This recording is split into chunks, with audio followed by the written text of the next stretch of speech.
Pendant toute la semaine, Benjamin, le chef des commis à Conterexéville, nous régale. On s'occupe de la 4e recette de cette semaine.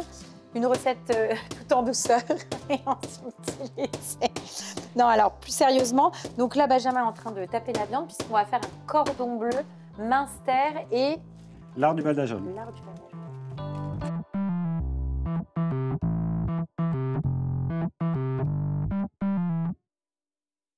Alors, donc là, on est en train de taper notre viande pour notre cordon bleu. Étape indispensable. T'es parti sur quelle pièce de... Escalope de veau. Escalope de veau. Vraiment dans le classique cordon bleu. Donc, feuille papier sulfurisé, tu tapes. On tape pour amincir la viande, en fait. D'accord. Voilà. Pour avoir quelque chose d'un petit peu moins... D'un petit peu moins épais. Donc, voilà ce que ça donne quand ça a été tapé avec beaucoup de douceur et de fermeté en même temps. Donc, sel, poivre. Donc, le lard du Val d'Ajol, oui. Tranché finement. Ensuite... Le minster. OK. Donc là, on est sur un cordon bleu Vosges. Là, on est vraiment terroir. Sur un cordon bleu terroir. On peut appeler ça comme ça. Et après, on va le rouler en ballotine. OK. T'en as mis beaucoup, hein, du minster, quand même. Hein. Ah bah oui, il faut. Non, mais t'as raison, c'est un cordon bleu... Je fais pas des demi-portions. C'est ça.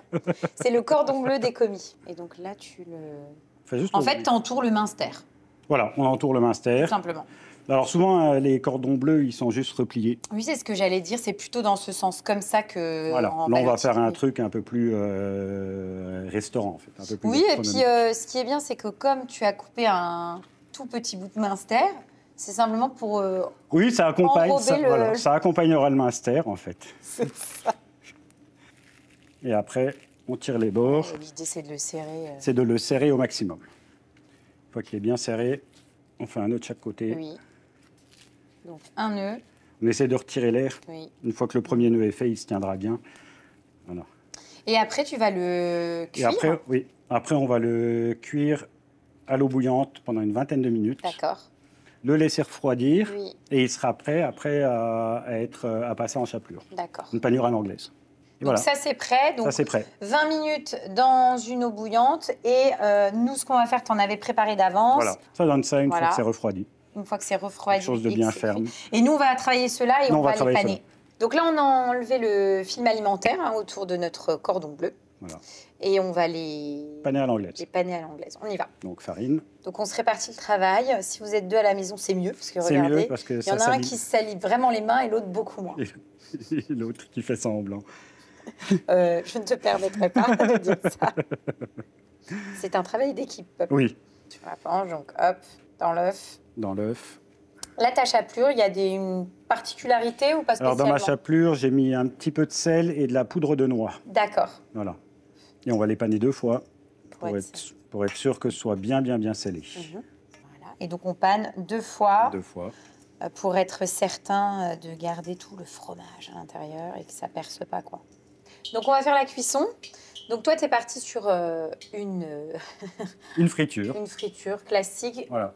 Parce qu'effectivement, on est sur quelque chose d'assez rond, donc c'est plus facile de le cuire d'avoir quelque chose d'homogène sur la cuisson, de le cuire comme ça. Mais on va de toute façon les finir au four pour avoir que la chaleur rentre à l'intérieur. D'accord. Pour être certain que ça soit bon. Voilà. Donc, hop. Si, par exemple, pour X raison, on ne la fait pas en forme de ballotine, mais en cordon bleu classique, est-ce qu'on peut le passer à la poêle? On le passe juste à la poêle. Ouais, recto verso, voilà. et ça avec fonctionne. Une bonne quantité d'huile quand même. Ah bah oui. Ça reste de la chapelure, donc ça reste un appareil qui est fait pour être frit, en fait. Oui, tout à fait. Donc là, c'est bon. Tu as une coloration qui te convient. Voilà. Hop, donc on le met dans un papier absorbant. Pour enlever l'excédent d'huile. Et puis après, on va juste le terminer au four. Pour avoir, en fait, là, c'est juste réchauffer. On va réchauffer au four. Oui, tu veux être certain que ça soit bien chaud à l'intérieur et que le fromage soit fondant. Oui, c'est l'objectif. Ce qui m'intéresse, c'est que ça coule. Merci. Donc, on enfourne. Hop, et nous, on se retrouve juste après pour goûter. Donc, voilà ce que ça donne après la sortie du four. On va passer au dressage. Eh bien, on y va. Donc, en garniture, j'ai juste fait un siphon de céleri. D'accord, donc c'est simplement... purée de céleri. Que tu cuis, j'ai dit crème avec la crème. Avec la crème. D'accord. Une purée de céleri, en fait, hein, qui est bien lisse. Et moi, j'aime bien toujours rajouter 1 ou 2 feuilles de gélatine pour la tenue à la sortie du siphon. Okay. Et donc, hop. Céleri, qui est effectivement tout lisse. On va tu vas le couper? Oui. Ah, tu veux qu'on voit le... On va voir le cœur. Bah oui, forcément. L'intérêt, il est là. En fait, l'avantage de le couper, c'est que tu as le côté super gourmand, quoi. Oh mon Dieu. Voilà. Une petite tuile de lard pour rappeler ce qu'on a dedans. Un petit peu de noisette. Pour rappeler la chapelure? Pour mettre un petit peu de croquant en plus et pour le mariage avec le céleri, en fait. Ça va très bien avec.